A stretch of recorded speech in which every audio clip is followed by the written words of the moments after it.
Hi കൂട്ടുകാരെ, എല്ലാവർക്കും സുഖമാണല്ലോ. ഞാനിന്നിവിടെ കർക്കിടക സ്പെഷ്യൽ നൊത്തോലി ഫ്രൈ ആണ് തയ്യാറാക്കുന്നത്. ഇത് എങ്ങനെയാണ് തയ്യാറാക്കുന്നതെന്ന് നമുക്ക് നോക്കാം. കൂട്ടം നൊത്തോലി ഫ്രൈ തയ്യാറാക്കാനായിട്ട് ഇഞ്ചി, വെളുത്തുള്ളി, കാന്താരി മുളക്, ഉള്ളി ഇത്രയുമാണ് എടുത്തിരിക്കുന്നത്.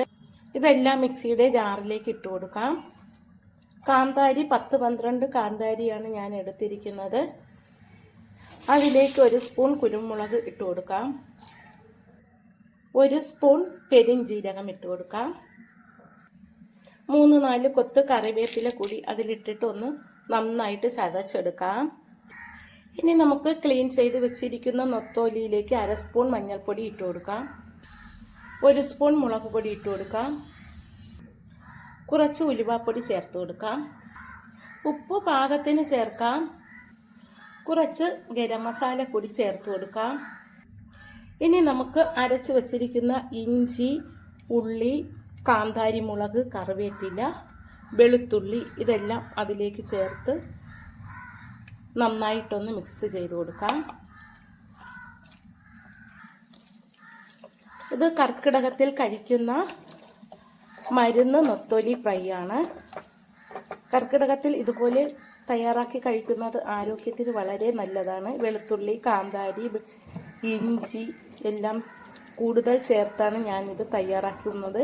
പെരിഞ്ജീരകമൊക്കെ ഞാൻ ഇതിലേക്ക് ചേർത്തു.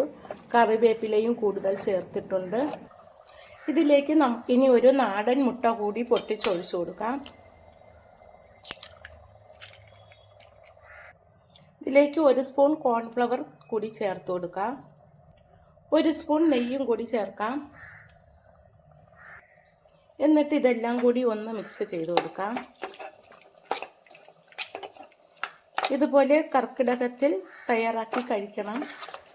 ശരീരത്തിന് ആരോഗ്യം കിട്ടാൻ ഇത് വളരെ നല്ലതാണ്. നൊത്തോലിയിൽ ഒരുപാട് കാൽസ്യം അടങ്ങിയിട്ടുണ്ട്. ബാക്കി ചേരുവകൾ കൂടി ചേരുമ്പോൾ ഇത് ഹെൽത്തി ആയിട്ടുള്ള ഒരു നൊത്തോലി ഫ്രൈ ആണ്. ഇത് കൂട്ടം നൊത്തോലി ഫ്രൈ ആണ് ഞാൻ തയ്യാറാക്കുന്നത്. ഇനി ഇതൊരു 5 മിനിറ്റ് സമയം വെച്ചിട്ട് നമുക്ക് ഫ്രൈ ചെയ്തെടുക്കാം. കൂട്ടം നൊത്തോലി ഫ്രൈ ചെയ്യാനായിട്ട് ഒരു പാൻ ചൂടാകുമ്പോൾ അതിലേക്ക് വെളിച്ചെണ്ണ ഒഴിച്ചു കൊടുക്കാം. ഫ്രൈ ചെയ്യാൻ പാകത്തിന് വെളിച്ചെണ്ണ ഒഴിച്ചാൽ മതി. വെളിച്ചെണ്ണ ചൂടാകുമ്പോഴത്തേക്ക് നമുക്ക് ഇത് കൂട്ടത്തോടെ 7-8 എണ്ണം ഒരുമിച്ച് ഇതുപോലെ എടുത്ത് വച്ചിട്ട് എണ്ണയിലേക്ക് നമുക്കിത് ഇട്ട് കൊടുക്കാം. ഇതുപോലെ എടുത്താൽ മതിയാകും. കുറച്ച് കറിവേപ്പില കൂടി ഇട്ട് കൊടുക്കാം. ഉള്ളിയും കറിവേപ്പിലയുമാണ് ഇട്ടത്. എന്നിട്ട് നമുക്ക് ഇത് കൂട്ടത്തോടെ ഇതുപോലെ വെച്ച് കൊടുക്കാം. 7-8 എണ്ണം ഒരുമിച്ചാണ് ഞാൻ കൂട്ടത്തോടെ വെക്കുന്നത്. നമ്മളിത് ഇടുമ്പോൾ ഒന്നിൻ്റെ മുകളിൽ ഒന്ന് വരാത്ത രീതിയിലാണ് ചെയ്യാനുള്ളത്. ഇതുപോലെ ഇട്ട് കൊടുത്താൽ മതിയാകും. ഒന്നിൻ്റെ മുകളിൽ ഒന്ന് വരാൻ പാടില്ല. എന്നാലേ നന്നായിട്ട് മുരിഞ്ഞ് കിട്ടത്തുള്ളൂ. ഞാനിപ്പോൾ നിറച്ച് ഇട്ട് കൊടുത്തു. ഇത് കൂട്ടം മാറാതിരിക്കാൻ വേണ്ടിയാണ് മുട്ടയും കോൺഫ്ലവറും ചേർത്തത്. അല്ലെങ്കിലും മുട്ട വളരെ ഹെൽത്തിയാണല്ലോ, അതുകൊണ്ടാണ് ചേർത്തത്. ഇനി ഇത് നമുക്കൊന്ന് എല്ലാം ഒന്ന് മറിച്ചിട്ട് കൊടുക്കാം. ഇതുപോലെ ഓരോന്നായിട്ട് മറിച്ചിട്ട് കൊടുത്താൽ മതിയാകും. പൊടിയത്തില്ല. 2 എണ്ണം ഞാനിപ്പോൾ മറിച്ചിട്ടു. നൊത്തോലിയിൽ ധാരാളം ഒമേഗ 3 അടങ്ങിയിട്ടുണ്ട്. അതുകൊണ്ട് ഇത് കഴിക്കുന്നത് വളരെ നല്ലതാണ്. കാൽസ്യം കൂടുതലുള്ളത് കൊണ്ട് എല്ലുകളുടെ ബലത്തിന് വളരെ നല്ലതാണ്. പ്രതിരോധ ശേഷി കൂടാനും ഇത് വളരെ നല്ലതാണ്. ഇത് നമുക്കിനി മറു സൈഡും കൂടി വേവിച്ചെടുക്കാം. മറു സൈഡും കൂടി മുരിഞ്ഞ് വരുമ്പോൾ നമുക്കിത് കോരി മാറ്റാം. ഉയർന്ന പ്രോട്ടീനുകളൊക്കെ ഇതിൽ അടങ്ങിയിട്ടുണ്ട്. എല്ലാം കൊണ്ടും നൊത്തോലി വളരെ നല്ലതാണ് ആരോഗ്യത്തിന്.